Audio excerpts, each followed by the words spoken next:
Back around 1970 to 71, long before I was involved with the Tesla Society, I had a bit of a problem. I had invented a device for healing bone using electromagnetic field pulsations, and I had a great number of detractors in this area, primarily because they believed that there weren't any significant interactions between low-frequency electromagnetic fields and life. So what I did was I made a device that was virtually identical to one of Tesla's motors. He, of course, developed a two-phase and three-phase motor and a three-phase system that we use today. So what I did was I generated a four-phase electromagnetic rotating field in which I had four magnets that were sequentially pulsed by a master oscillator driving a sequence of multivibrators which drove amplifiers, which drove the electromagnetic coils and powdered ferrite focusing equipment. And then I placed in the center of that field living cells. What you're looking at here are algae cells. And I found that if I had the correct frequency content of the rotating field, the algae cell would act just like the armature of a multi-phase electric motor. It would spin. And so I was able to directly demonstrate to my colleagues at Temple University, where I was working at the time, that yes, indeed, there is a direct interaction between electromagnetic fields of the correct frequency content and living tissue or living cells. And that was my proof.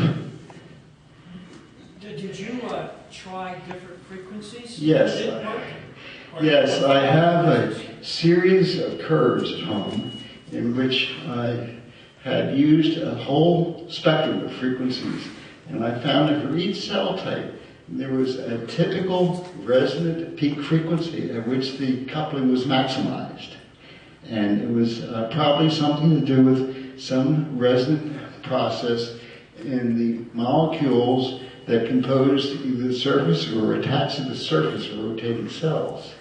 And if the cell died, you killed it, for instance, with cyanide, you didn't get this effect. It only works with living cells. Wow, that's interesting. So do you think that cell is mobile, is moving itself, stimulated by your magnet? Yes, if there wasn't an interaction between the parasitic electromagnetic field generated in the membrane of the cell or on the surface of the membrane of the cell and the external rotating electromagnetic field, just as in the Tesla motor, it couldn't happen. What was the frequency range? Generally about 750 kilohertz to 1 megahertz, although some cells would rotate as high as 1.3 megahertz. Did you try it on anything other than algae? Yes, it worked with yeast, it worked with human erythrocytes, it worked with white blood cells, and those are the four cell types that I tried it with.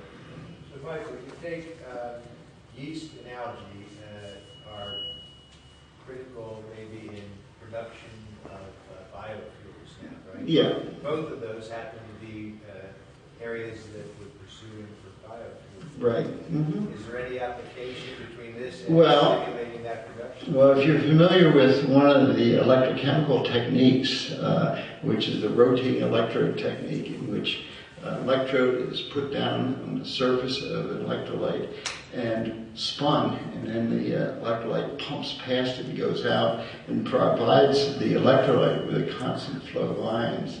You can now do the same thing with living cells and make sure that whatever nutrients are in solution are presented to the cell surface continuously.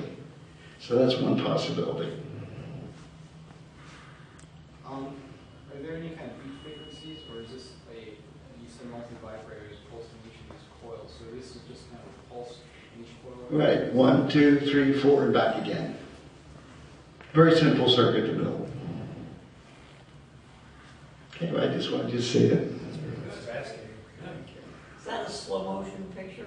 No, that's real time. The cell's rotation rate was thousands or maybe 10,000s of times slower than the rotation rate of the field. But the fact that it existed at all indicated there was a coupling. And that was the point I was trying to make. Now, were you the first to demonstrate this coupling? I believe so, but I don't know for sure. And what did your colleagues think when you Well, they then believed that my patent application was worth considering. It was first tested on big old dogs with tibias that were broken over Johnson & Johnson, and it worked there. And then it went on to Columbia University, where Dr. Andrew Grassett started a clinic with children who were born without segments of bone in their leg, and they were all slated for limb amputation. And we were able to get 80% of those kids on their feet. And then it expanded from there, and now you see it everywhere on the internet. There are dozens of companies that make these devices. What are they called? PEMF simulators, electromagnetic bone growth stimulators, and so forth. I had the original patent on the technique. Of course, Exide got the rights. Who did? Exide. I worked for Exide Battery when I did this. Okay. And that would accelerate the healing? Well, we used it in cases in which the healing had stopped or it had never occurred, especially in children. And we found that we were able to grow bone where bone wouldn't grow normally. And essentially the electromagnetic fields that I was creating actually stimulated a certain type of cell called the osteoblasts to multiply and lay down calcium hydroxyapatite, which is the building block of the structure of bone. Did you get any of this from, did you encounter Dr. Robert Becker's work? Yes, I spent 6 months in his lab. Oh, yeah, you actually worked on him? Yeah, Dr. Becker was up at the University of Syracuse in the Veterans Administration Hospital there. And he had developed a system using DC passed through a silver electrode placed in the bone break, and then a resistor in series with a battery feeding to a platinum plate placed on the limb of the animal or the human being treated. And in his instances, he was getting a very high failure rate because of infective material or bacteria going down through the channel where the wire came through the skin. And so I first proposed to him this technique, and he rejected it entirely because he was afraid electromagnetic fields had all sorts of deleterious effects on living systems. And for that reason, he referred me to his colleague, Dr. Andrew L. Bassett at Columbia University.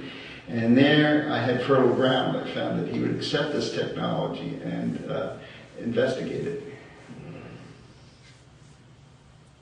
Is it possible that somehow, some way, this could propose a cure for cancer?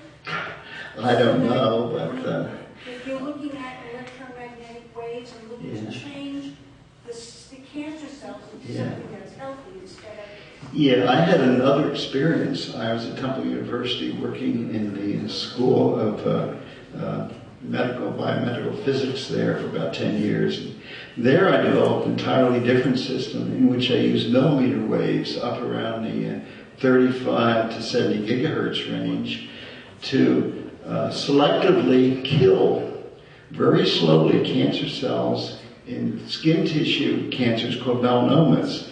And if you kill them very slowly and don't allow the temperature to go too high, the proteins of the cell membrane and other structures of the cell are released into the bloodstream. They in turn are picked up by the progenitor cells or teacher cells in the immune system. And they're able to transfer this information to the warrior cells. And I put together a model in which I placed lung cancer tumor cells in the lungs of these mice, and then placed a malignant melanoma on the surface of the mouse, killed the melanoma very slowly, so it actually died over 48 hours. And that taught the immune system of the mouse what cancer cells were supposed to look like. And then they attacked these cells in the lungs and the mice survived. So that worked very well. I did that about 12 years ago. And we tried repeatedly to get funding through the NIH and other sources for human trials on patients that weren't likely to survive, but we never got the money.